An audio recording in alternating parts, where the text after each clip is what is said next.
오늘 예배 가운데 나오신 여러분들을 환영하고 축복합니다.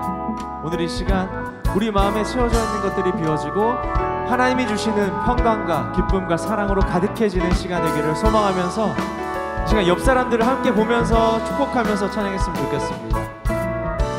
함께 이렇게 고백할까요? 이 시간 너의 맘속에, 이 시간 너의 맘속에 하나님 사랑이 가득하기를 진심으로 기도해 간절히 소망해 하나님 사랑 가득하길. 하나님은 너를 사랑해. 하나님은 너를 사랑해. 얼마나 너를 사랑하시는지. 너를 위해 저 별을 만들고 세상을 만들고 아들을 보냈네. 오래전부터 널 위해 준비된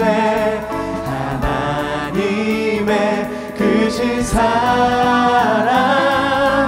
너의 가는 길 주의 사랑 가득하기를 축복해. 우리 다시 한번 옆 사람도 함께 보면서, 쳐다보면서 함께 고백해 볼까요? 이 시간 너의 맘속에, 이 시간 너의 맘속에 하나님 사랑이 가득하기를. 하나님 사랑이 가득하기를. 함께 기도하는 마음으로 진심으로 기도해 간절히 소망해 하나님 사랑 가득하기를. 아멘. 하나님은 너를 사랑해. 하나님은 너를 사랑해. 얼마나 너를 사랑하시는지. 너를 위해 저 별을 만들고 세상을 만들고 아들을 보냈네. 오래전부터 널 위해 준비된 하나님의 크신 사랑, 너의 가는 길 주의 사랑 가득하기를. 하나님은 너를 사랑해. 하나님은 너를 사랑해. 얼마나 너를 사랑하시는지. 너를 위해 저 별을 만들고 세상을 만들고 아들을 보냈네. 오래전부터 널 위해 준비된 하나님의 크신 사랑, 너의 가는 길 주의 사랑 가득하기를. 다시 한번. 오래전부터 널 위해 준비된 하나님의 크신 사랑, 너의 가는 길 주의 사랑 가득하기를 축복. 힘든 일도 있겠지만 나 그때마다 늘 함께 할게. 하나님 보이신 큰 사랑으로 나 또한 너를 사랑해. 오래전부터 널 위해 준비된 하나님의 크신 사랑, 너의 가는 길 주의 사랑 가득하기를 축복. 너의 가는 길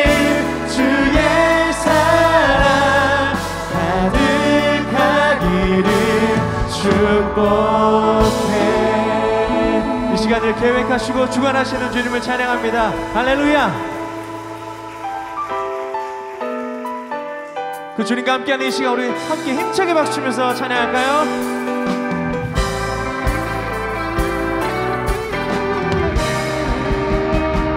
나의 가장 낮은 마음 주님께서 기뻐하시고 작은 일에 큰 기쁨을 느끼게 하시는 너. 내가 지쳐 무력할 때 주님 내게 힘이 되시고 아름다운 하늘나라 내 맘에 주시는 도다. 우리에게 축복하신 하나님 사랑 낮은 자를 높여주시고 아름다운 하늘나라 허락하시고 내 모든 것 예비하시네. 찬양함의 기쁨을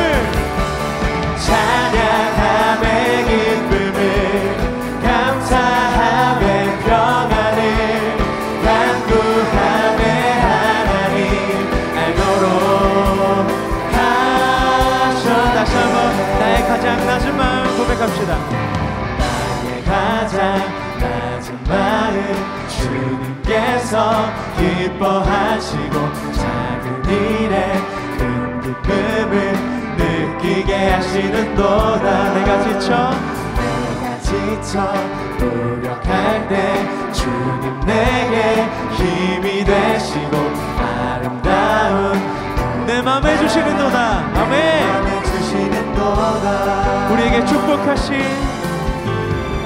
우리에게 축복하신 하나님 사랑 낮은 자를 높여주시고 아름다운 하늘나라 허락하시고 내 모든 것 예비하시네.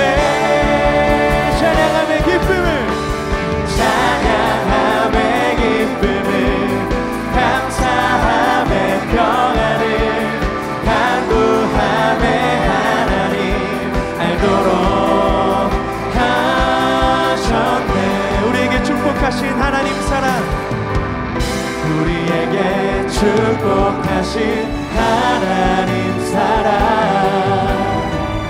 낮은 자를 높여주시고 아름다운 하늘나라 허락하시고 아멘. 내 모든 것 예비하시네. 찬양함의 기쁨을 감사함의 평안을 간구함의 하나님 알도록 하셨네. 다시 한번 찬양함의 기쁨을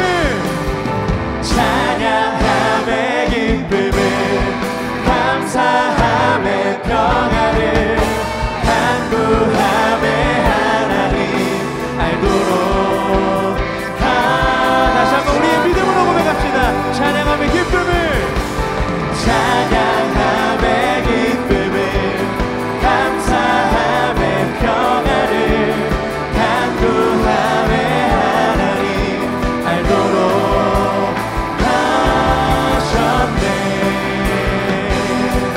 우리의 삶을 계획하시고 이끌어가시는 사랑의 주님을 우리 함께 힘찬 박수로 높여드립시다. 할렐루야.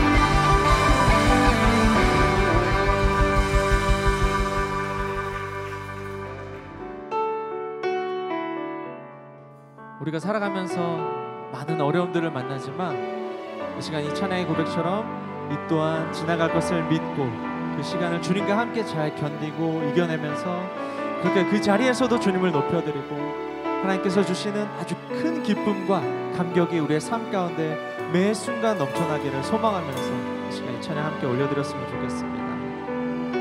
함께 고백합시다.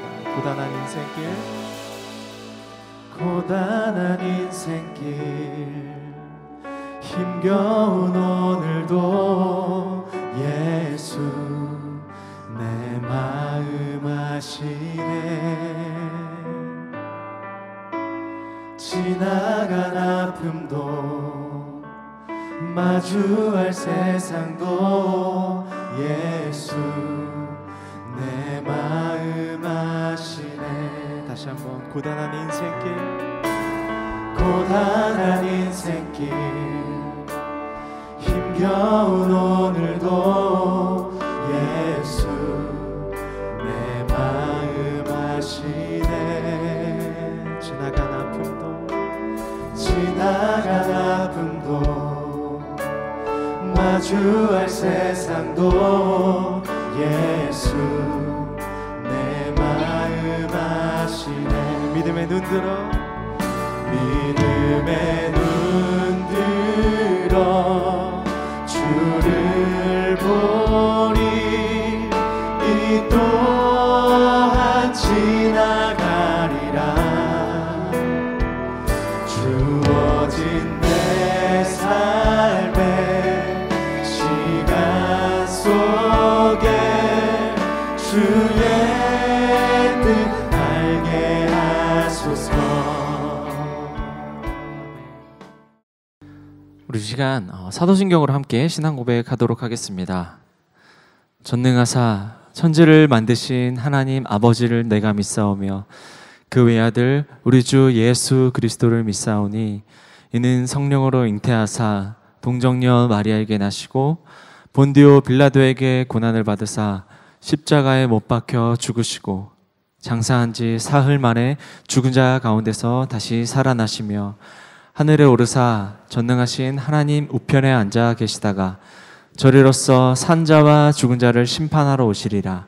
성령을 믿사오며 거룩한 공예와 성도가 서로 교통하는 것과 죄를 사하여 주시는 것과 몸이 다시 사는 것과 영원히 사는 것을 믿사옵나이다. 아멘.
우리가 그동안 하나님에 대한 우리의 사랑 고백, 예수 그리스도에 대한, 그리고 성령님에 대한 사랑의 고백, 그리고 하나님의 말씀과 창조 세계에 대한 우리의 사랑 고백을 다시 한번 확인을 해보았는데요. 오늘은 복음에 대한 말씀을 여러분과 함께 나누려고 합니다.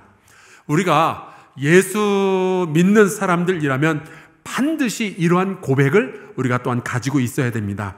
우리 같이 한번 목소리 앞에서 읽어보도록 하겠습니다. 시작. 우리는 복음을 사랑합니다. 아멘.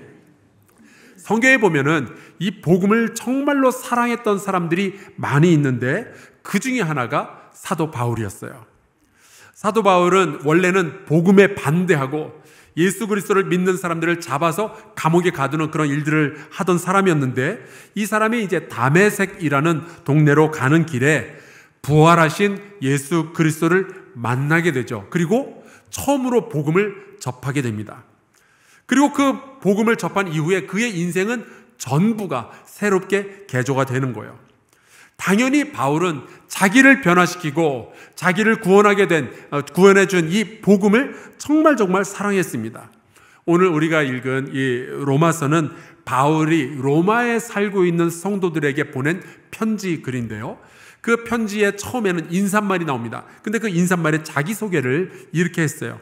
제가 읽어볼게요. 예수 그리스도의 종 바울은 사도로 부르심을 받아 하나님의 복음을 위하여 택정함을 입었으니 이 복음은 하나님이 선지자들을 통하여 그의 아들에 관하여 성경에 미리 약속하신 것이라. 자기를 소개하는데 복음이라는 단어를 2번이나 사용을 하죠.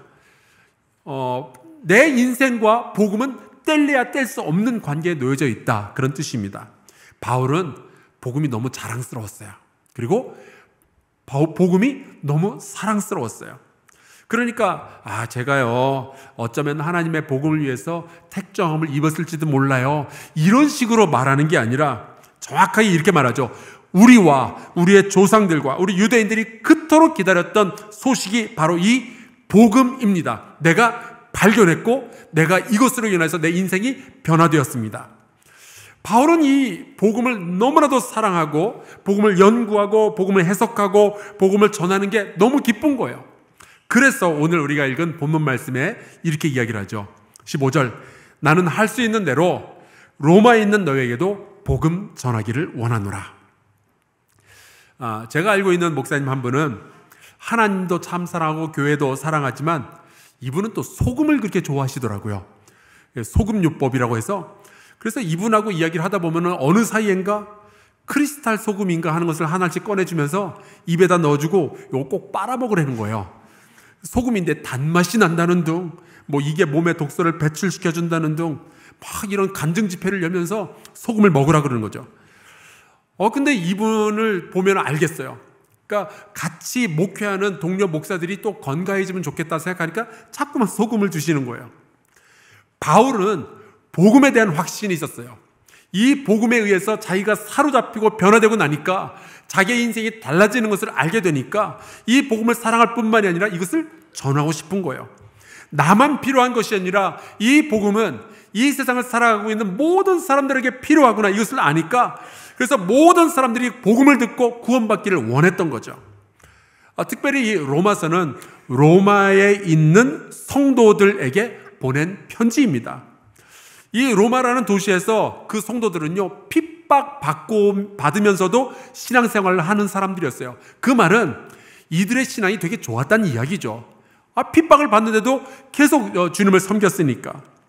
근데 이 말을 한 번만 더 뒤집어보면 이런 결론이 나옵니다.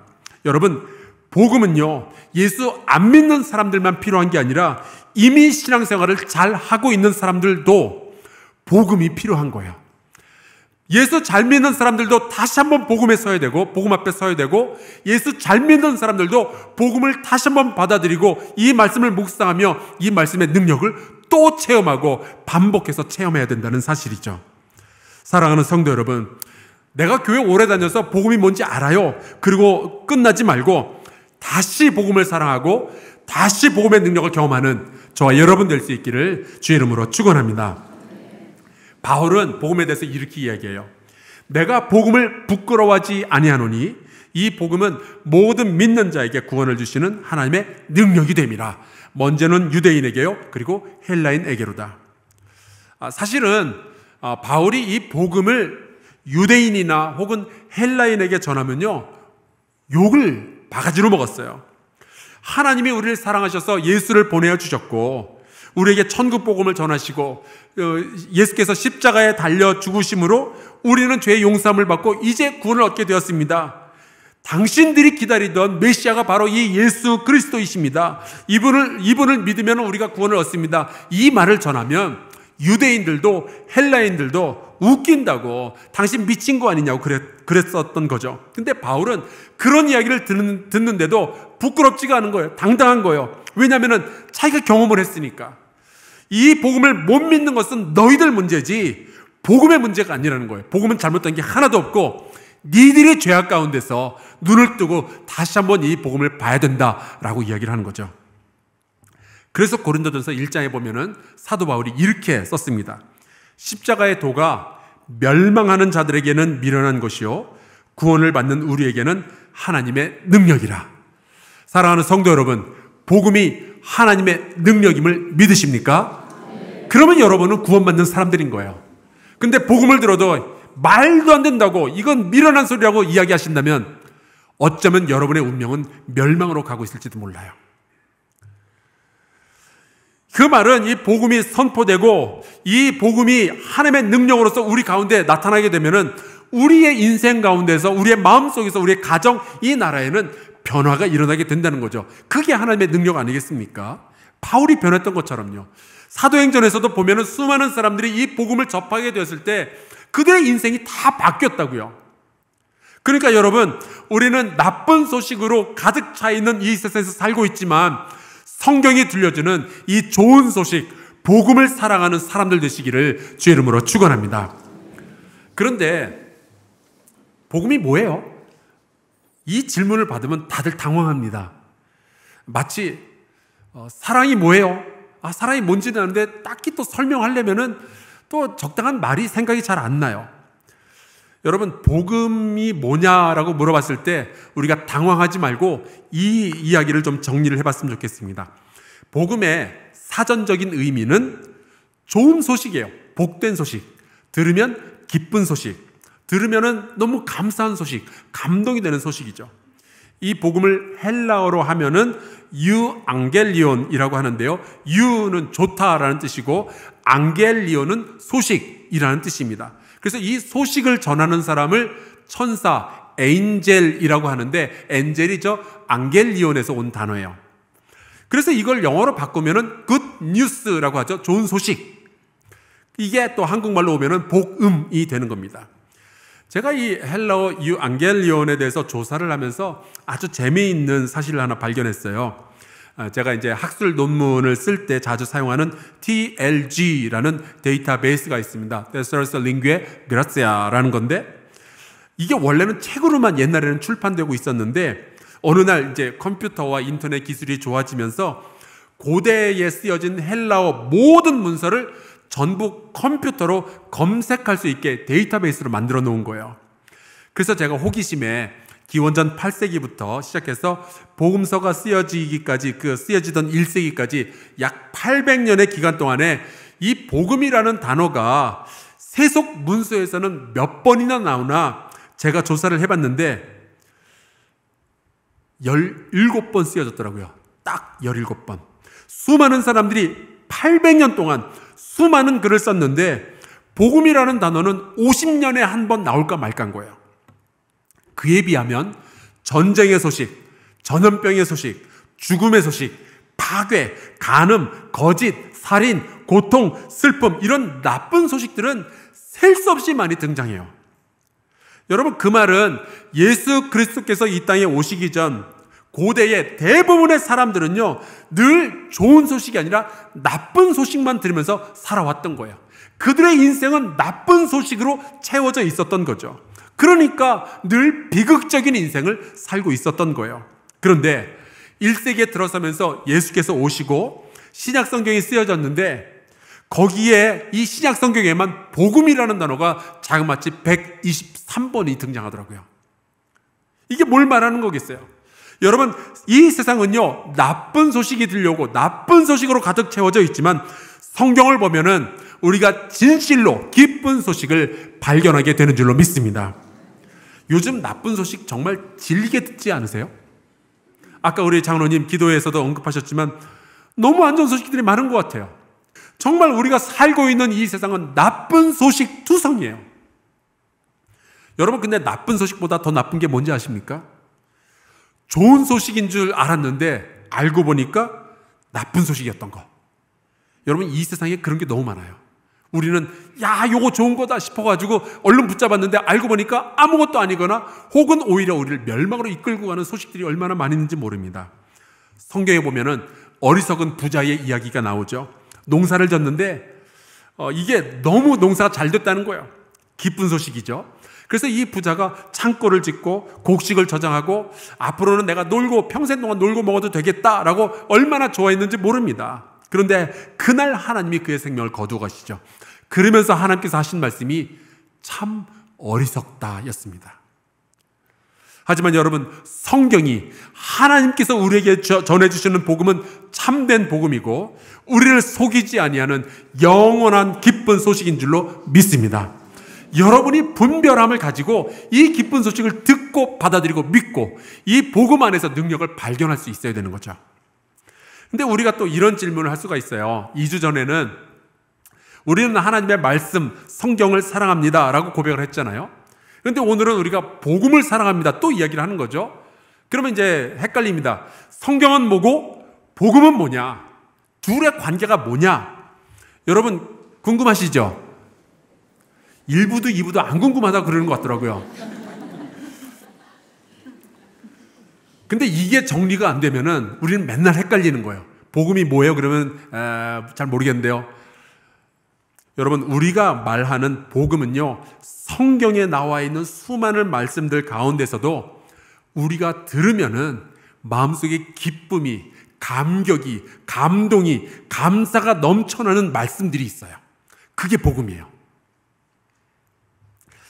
특히 우리의 구원을 위해서 하나님께서 이루신 일들에 대한 소식이 복음입니다. 근데 이러한 소식이 진짜로 복음으로 기쁜 소식으로 느껴지려면은 제일 먼저 중요한 게 내가 지금 어느 상황에 있는지부터 알아야 돼요. 예를 들어서 찬바람이 펑펑 나오는 에어컨을 새로 샀어요. 여러분, 이거 기쁜 소식이잖아요. 근데 우리 집은 남극에 있어요. 그럼 이게 기쁜 소식이에요? 똑같은 소식인데 내가 어느 상황에 있느냐에 따라서 이게 완전히 달라질 수 있습니다. 근데 내 집이 열대지방에 있다? 그러면 시원한 바람 펑펑 나오는 에어컨은 복음이죠.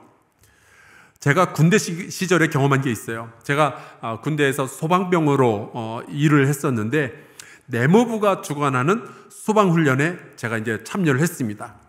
근데 거기에서 이제 소방훈련 끝나고 시험을 봤는데 제가 자그마치 전체 1등을 했지 뭐예요. 저도 놀랐어요. 그래서 이제 부대로 복귀한 다음에 그 육군본부장이 별 하나 장군님이었는데 그분 앞에 가서 제가 신고하고 3박 4일짜리 포상 휴가를 받았습니다. 여러분, 군인에게 있어서 3박 4일 휴가는요, 복음이에요.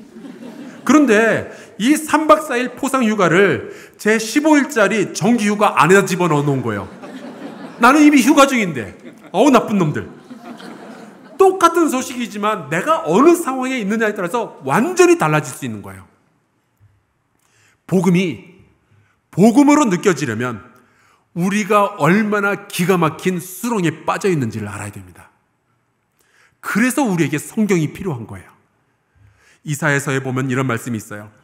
좋은 소식을 전하며 평화를 공포하며 복된 좋은 소식을 가져오며 구원을 공포하며 시온을 향하여 이르기를 내 하나님이 통치하신다 하는 자의 산을 넘는 발이 어찌 그리 아름다운가. 이사야서는 물론 이제 히브리어로 쓰여진 성경이지만 이 구약 성경을 헬라어로 번역해 놓은 게 있거든요. 그것을 우리가 셉투아진트 혹은 70인역이라고 이름을 붙였어요. 근데 거기에 보면 이 좋은 소식, 복된 좋은 소식이 바로 유앙겔리온, 복음이라고 번역이 되어 있습니다. 그런데 그 복음의 구체적인 내용이 뭐냐? 내 하나님이 통치하신다, 이건 거예요. 근데 이게 왜 그렇게 기쁠까? 이게 왜 복음일까? 이사야 시대를 보면은요, 그 시대는 바벨론이라는 거대한 제국이 통치하고 있는 것처럼 보였었거든요. 모든 사람들이 그렇게 생각을 했었어요.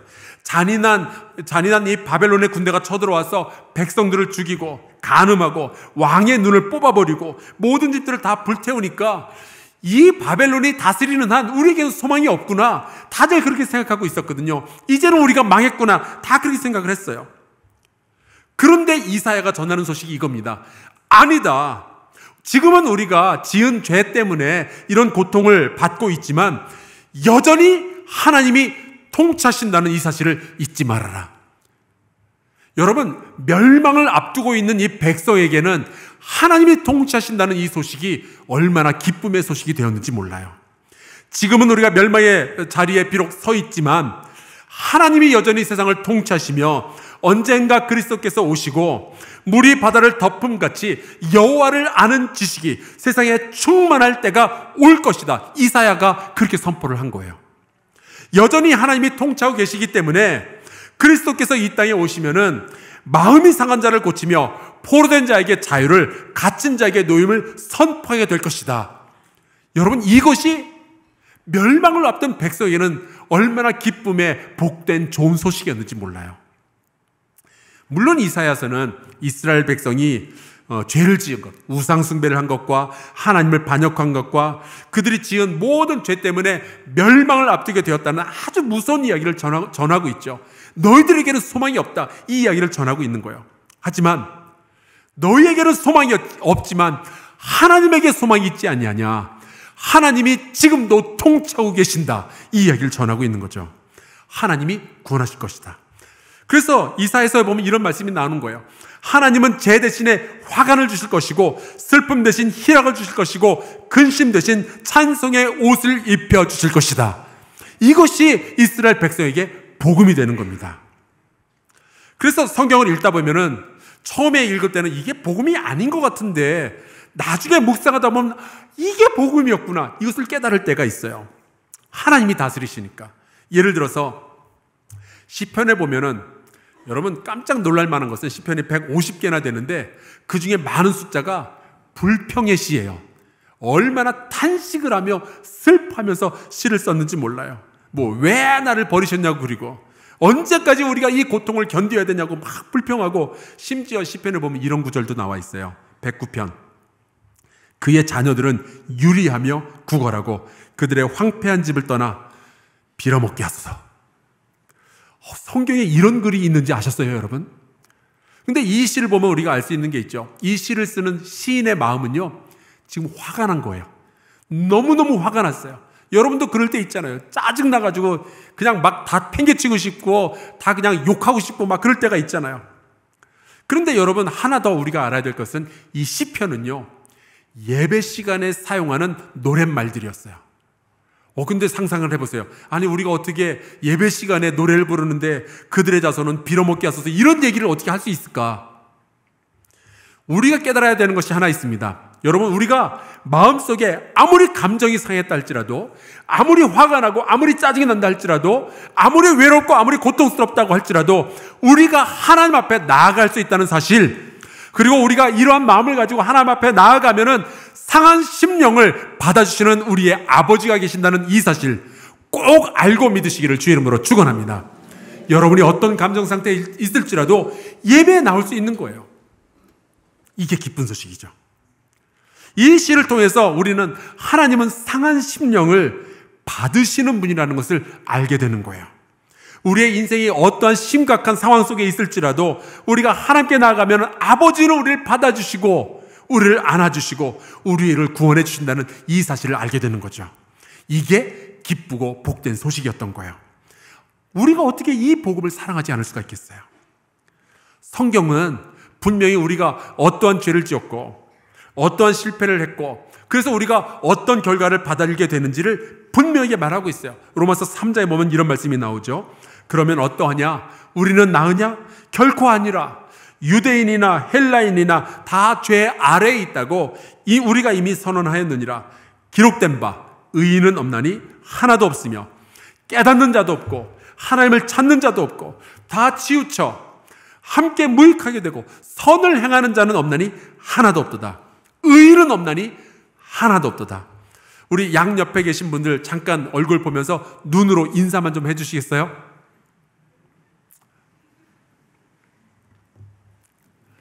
자, 이제 저를 보시고요. 지금 인사 나눈 그분은 절대로 의인이 아니에요. 죄인이에요. 그리고 죄를 졌기 때문에 우리는 멸망으로 가는 사람들인 거예요. 이게 우리 상황이에요. 하나님은 지금도 우리를 사랑하시는데 우리는 지금도 죄를 지면서 살아가고 있는 거죠. 그래서 죄의 결과가 사망이라는 것을 성경이 우리에게 다 보여주고 있어요. 이건 절대로 기쁜 소식 아닙니다. 우린 멸망하는데 뭐가 기뻐요? 그런데 그래서 우리의 운명은 죄가 결정할 것이냐? 그게 아니라는 거예요. 우리는 결국 멸망하고 끝날 것이냐? 아니라는 거죠.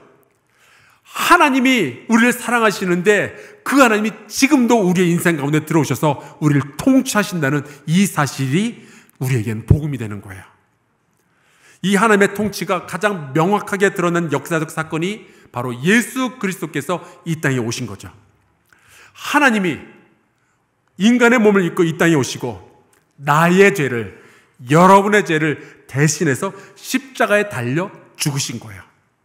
하나님은 우리를 마귀의 권세에 빼앗겨서 멸망으로 가게 내버려 두시는 분이 아니라 우리를 위해서 우리를 끌어안고 나 대신에 죽기까지 하시는 하나님이신 거죠.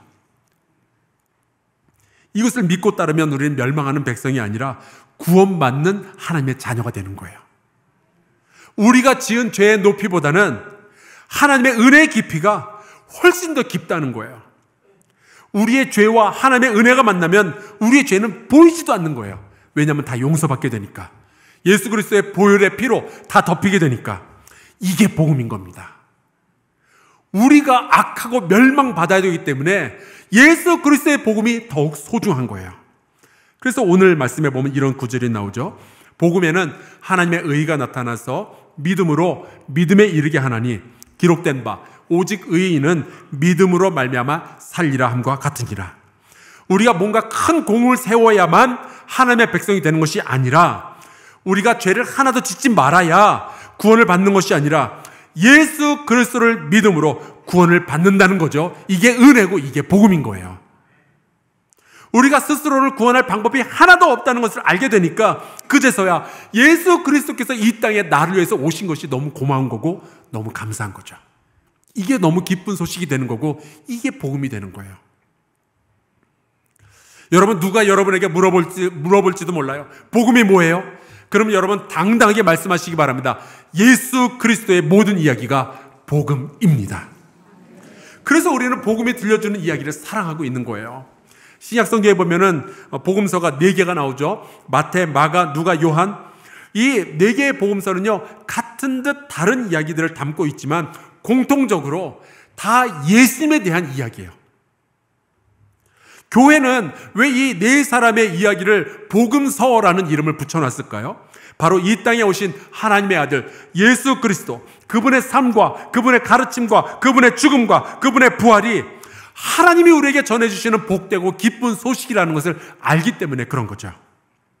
우리가 죄 때문에 다 멸망하고 끝날 것 같지만 하나님이 여전히 통치하고 계시고 그 하나님이 여전히 우리를 구원하신다는 것이 예수 그리스도를 통해서 우리에게 보여지기 때문에 예수님의 이야기가 곧 복음이 되는 거예요. 하나님은 저와 여러분을 멸망 가운데에 내버려 두지 않으실 줄로 믿습니다. 우리를 사탄의 권세와 두려움에서 해방시켜 주시는 줄로 믿습니다. 예수 그리스도를 믿는 자들에게는 죄의 용서가 있음을 믿습니다. 우리는 하나님의 언약 백성이 되었고 성령이 거하시는 성전이 되었음을 믿습니다. 이게 다 우리에게 전해진 복음인 거예요. 이 복음이 우리에게 약속하는 게 있죠. 로마서 8장에 나옵니다. 내가 확신하노니 사망이나 생명이나 천사들이나 권세자들이나 현재일이나 장래일이나 능력이나 높음이나 깊음이나 다른 어떤 피조물이라도 우리를 우리 주 그리스도 예수 안에 있는 하나님의 사랑에서 끊을 수 없으리라. 우리가 절망 가운데, 우리가 고통 가운데 심지어 죄 가운데 있을지라도 하나님의 사랑은 끊어지지 않을 거예요. 그 하나님이 우리를 사랑하시는 아버지시니까요. 우리가 길 잃은 양이 되었을지라도, 때로 우리가 길 잃어버린 탕자가 되었을지라도 아버지는 우리를 사랑하시며 기다리신다는 사실, 이게 복음인 거죠. 그래서 우리는 이 복음을 사랑합니다. 이 복음이 가져다준 확신을 사랑하고 이 복음이 이 세상 가운데서 일으키는 변화를 사랑합니다. 사랑하는 성도 여러분, 다시 한번 이 복음 앞에 정직하게 서며 진지하게 복음을 묵상하고 이 복음을 그 어느 누구 앞에서도 부끄러워하지 아니하며 이 복음을 전하는 저와 여러분 될 수 있기를 간절히 축원합니다. 우리 함께 찬송가 505장 부르고 함께 기도하면 좋겠어요. 여기에 가사가 이렇게 되죠. 온 세상 위하여 나 복음 전하리. 온 세상 위하여 주 은혜 임하니 주 예수 이름 힘입어 이 복음 전하자. 우리 이 마음 가지고 함께 찬양하고 기도하겠습니다.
하나님 감사합니다. 죄의 문제를 해결하지도 못하고 멸망에서 벗어나지도 못하는 우리를 여전히 사랑하시며 구원의 길을 열어주셔서 감사합니다.